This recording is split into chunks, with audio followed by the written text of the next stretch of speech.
ஒரு அழகான ராஜ்யத்தில் அன்பும் இன்மையும் நிறைந்த குட்டி அரசி இருந்தாள். அவளின் பெயர் அனயா.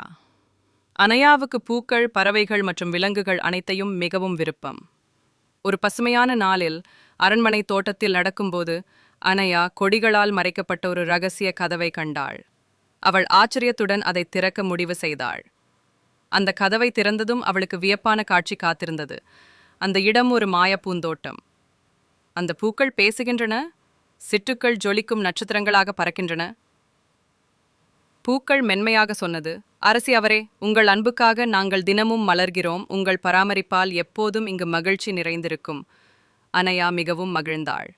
அவள் தினமும் அந்த பூந்தோட்டத்திற்கு சென்று பூக்களுக்கு தண்ணீர் ஊற்றி பறவைகள், சிறிய விலங்குகள் மற்றும் சிட்டுக்களுடன் விளையாடினாள். அனயாவின் அன்பும் பராமரிப்பும் அவளது ராஜ்யத்தை மகிழ்ச்சியுடன் வாழ வைத்தது. கற்போம், அன்பும் பராமரிப்பும் உலகத்தை மாயமயமாக்கும்.